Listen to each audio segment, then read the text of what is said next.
Hello everyone. So today இன்னைக்கு வந்து miss Anushika and அவங்களோட மதரோட இருக்காங்க. So we welcome to ASET college ma'am. We welcome ma'am. So எதுக்காக மேம் பர்டிகுலராக ASET college and ASET campus choose பண்ணீங்க? மேம் எல்லாரும் போகிற பாதையிலேயே நம்ம போகக்கூடாதுல்ல, கொஞ்சம் பெஸ்ட்டாக செலக்ட் பண்ணணும் அப்படின்னு நாங்கள் நெட்டில் சர்ச் பண்ணோம்.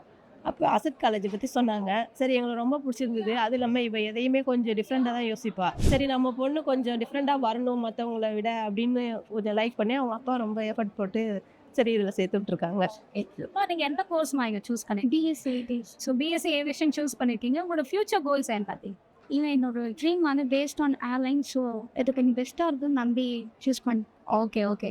ஸோ இன்னைக்கு இனாகுரல் ஃபங்க்ஷன் அட்டன் பண்ணி முடிச்சிங்க. ஸோ சிஓ சார் பேசினார், OM sir, VP sir and chief guest captain எல்லாருமே பேசினாங்க. அதை பற்றின ஒப்பீனியன் என்ன மேம்? அதில் அடுத்து நல்ல மோட்டிவேஷனாக இருந்தது மேம். இது இன்னும் இவளோட ஃப்ரெண்ட்ஸுங்க எல்லாத்துட்டையும் சொல்லி இந்த காலேஜில் சேர்க்கணுன்னு ஆசை எனக்கு ரொம்ப. ஏன்னா கடலூர் மாவட்டத்துலேருந்து நாங்கள் மட்டும் தான் வந்திருக்கோம்னு நினைக்கிறேன். ஏன்னா பார்த்த வரைக்கும் யாருமே இல்லைங்க. சரி, நிறைய பேருக்கு தெரியாமல் கூட இருக்கலாம்.